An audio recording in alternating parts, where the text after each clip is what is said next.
नाजरीन, मैं आपका मेज़बान इमरान भट्ट आपकी खिदमत में हाजिर हूँ। नाजरीन, जैसा कि आपको पता है कि आजकल पूरे पाकिस्तान में एसी ब्लास्ट की वजह से काफ़ी ज़्यादा नुकसान हो रहे हैं और काफ़ी जानें भी अज़ाया हुई हैं।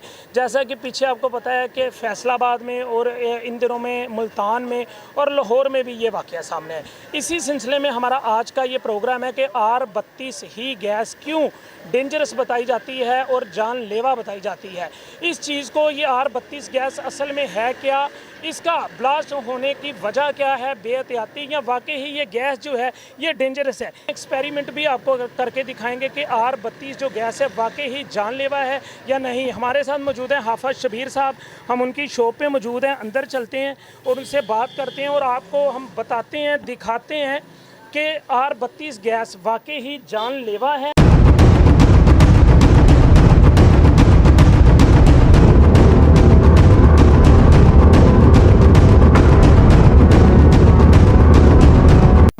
वालेकुम सलाम। सर कैसे हैं? अल्लाह का शुक्र, सब खैर। सर एक तो आपका बहुत शुक्रिया कि आपने अपने कीमती टाइम से हमें टाइम दिया। सर पहले हमें ये बताएं कि आजकल पाकिस्तान में एसी ब्लास्ट का मामला बहुत ज़्यादा सामने आ रहा है। पिछले दिनों में फैसलाबाद में, लाहौर में, अब मुल्तान में भी ये चीज़ देखी गई है। हमें ये बताएं कि आप एसी टेक्नीशियन हैं, इसमें क्या मामला चल रहा है? कोई R32 जो गैस है, क्या ये वाकई ही जानलेवा है?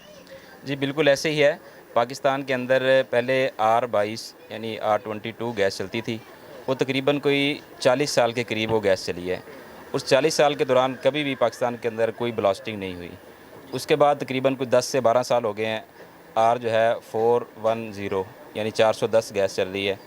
उसके दरमियान भी कोई ब्लास्टिंग इस तरह का वाक़या पेश नहीं आया। अभी तकरीबन कोई 5-1 साल हो गए हैं पाकिस्तान के अंदर R32 यानी R32 गैस है वो इस्तेमाल होना शुरू हुई है।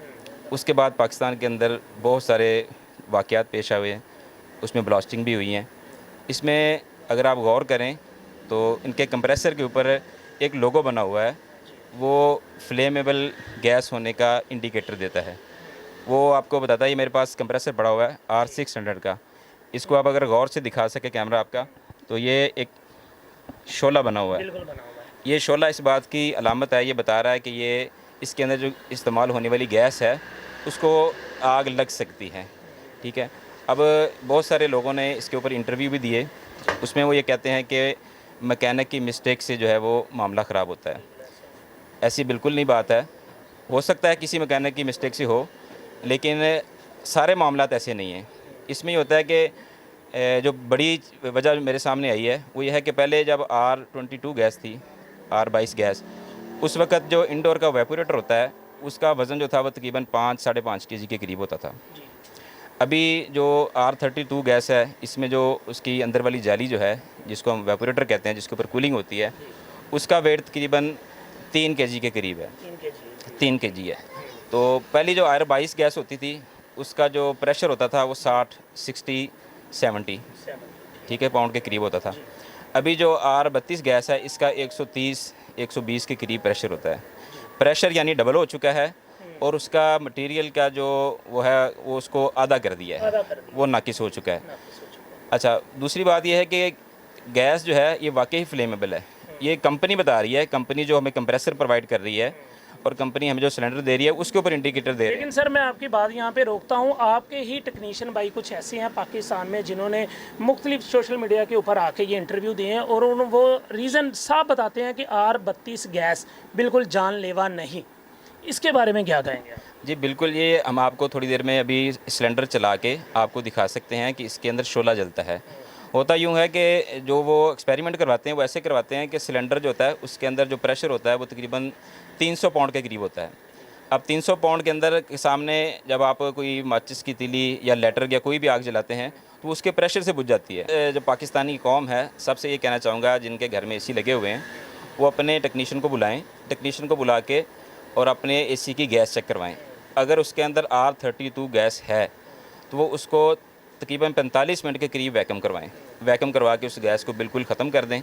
उसके बाद 410 R410 जो है 410 उस गैस को उसके अंदर रीफ़िल करवा दें। अच्छा सर, इसमें एक चीज़ ये भी बताई जा रही है कि इंसानी बेहतियाती की वजह से भी ये चीज़ें सामने आती हैं, जैसा कि कह लें कि हम एसी को रिमोट से ऑफ़ कर देते हैं लेकिन उसका ब्रेकर या बटन हम ऑफ़ नहीं करते, या कभी कभार ऐसा होता है कि बिजली का एक तेज़ झटका लगता है जिसकी वजह से ब्लास्ट होता है। कोई ऐसी भी बात है? नहीं, बिजली के जो तेज़ वोल्टेज आते हैं उसके अंदर एक पीसीबी कार्ड होता है, इंडोर के अंदर भी होता है, आउटडोर के अंदर भी होता है। अगर वोल्टेज ज़्यादा आए तो इंडोर का पीसीबी जल जाएगा या आउटडोर का पीसीबी जल जाएगा, ठीक है। मुमकिन है दोनों जल जाएँ या एक जल जाए, कुछ भी हो सकता है। उसको उसके साथ वोल्टेज ज़्यादा के साथ जो है वो इसका कंसर्न नहीं है कि इसकी वजह से ब्लास्टिंग हो। ब्लास्टिंग की जो रीज़न है वो ये है कि मैं आपको बता चुका हूँ कि जो इंडोर है ये इसकी पाइप्स कमज़ोर हैं। होता ये है कि इसके अंदर जब गैस लीकेज होती है, जो मैं पहले बात कर चुका हूँ वो कंटिन्यू कर दूँ थोड़ी सी, कि इसके अंदर सिलेंडर के अंदर जो प्रेशर होता है वो तकरीबन 300 पाउंड के करीब होता है, और जब आपका इंडोर लीकेज होता है उसमें 2 पाउंड से लेके 10 पाउंड तक लीकेज होती है, क्योंकि लीकेज बहुत माइनर होती है। तो उसके साथ अगर कोई जोड़ लूज़ हो या कोई और शोला हो या कमरे के अंदर कोई शोला हो या कोई ऐसी चीज़ हो, तो वो गैस लीकेज चूँकि 2 पाउंड से लेके 10 पाउंड के दरमियान लीकेज है तो उसको शोला पकड़ता है फिर। अच्छा सर, मुझे ये बताएं कि आए दिन हम यूट्यूब फेसबुक पे ये चीज़ें देखते हैं कि मुख्तलिफ एसी बेचने वाले अपनी वीडियो एक अपलोड करते हैं कि ये न्यू एसी हमसे 20,000 में, 25,000 में, 30,000 में ख़रीदे। वो सारा क्या सीन होता है? क्या वो एसी ख़तरनाक है? नहीं सर, ऐसा नहीं है। जो बड़े बड़े ब्रांड हैं पाकिस्तान के अंदर उनमें भी सी आपने कुछ सोशल मीडिया पे देखा होगा, उनके भी एसी फटे हैं। ये वजह नहीं है कि वो ब्रांड नहीं है।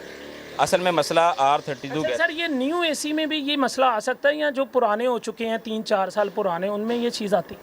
नहीं, पुराने में ही ज़्यादा मसला आ रहा है। असल में ये होता है कि जब वो मटेरियल नाकिस है ना, कमज़ोर मटेरियल है, तो वहाँ से जब लीकेज होती है उस वक्त उसको शोला पकड़ता है। इससे पहले तो पाकिस्तान के वज़ीर-ए-आज़म साहब से मेरी ये इल्तमास है, अपील है कि वो इसको बैन करवाएं।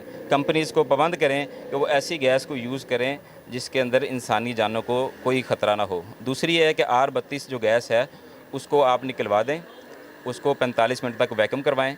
वैक्यूम करने के बाद उसके अंदर 410 गैस डलवा लें, आपका ऐसी बेहतरीन चलेगा, कोई इशू कोई मसला नहीं आएगा। R32 गैस बड़ी जानलेवा साबित हो रही है। हर बंदा जो भी एसी के नीचे जाके बैठता है उसका सबसे पहले माइंड जाता है कि यार इसमें गैस कौन सी है। ये लोगों का डर कैसे ख़त्म होगा?